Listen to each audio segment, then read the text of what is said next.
આ પ્રકારનું કોડિંગ આજકાલ જે છે એક્ઝામમાં ખૂબ આવે છે. તમને અલગ અલગ જે છે શબ્દો લખવામાં આવે છે, અલગ અલગ જે છે એની સામે તમને શું આપવામાં આવે છે, એક નંબર આપી દેવામાં આવે છે અને તમને જે છે કઈ પર્ટિક્યુલર શબ્દનો કોડ શોધવાનો કહે છે. અહીંયા શું શોધવાનું છે? સેવ પ્રિસિયસ લાઈફ શોધવાનું છે. હવે સેવ પ્રિસિયસ લાઈફની અંદર જો હું પહેલું અને બીજું વાક્ય તપાસું તો મને વોટર વોટર જોવા મળે કોમન, અને વોટર વોટરમાં અહીંયા કોડ કોમન શું છે? 7 7. પણ આપણે જે શોધવાનું છે એમાં તો જે છે આપણને વોટર શબ્દ જ નથી, એટલે આપણા જવાબમાં 7 તો હોવું જ ના જોઈએ.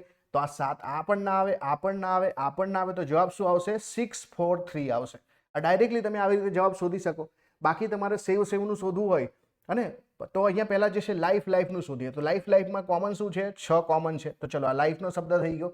પછી પ્રિસિયસની વાત કરીએ, બરાબર, તો પ્રિસિયસ અને સેવ આ બંને જે છે તમારા એક જ વાક્યમાં આવશે. તો અહીંયા જો 7 સિવાયના કયા રહ્યા? તો 3 અને 4 રહ્યા. તો 3 અને 4, તો 6 3 4 જે છે આ તમારો આન્સર આવી ગયો.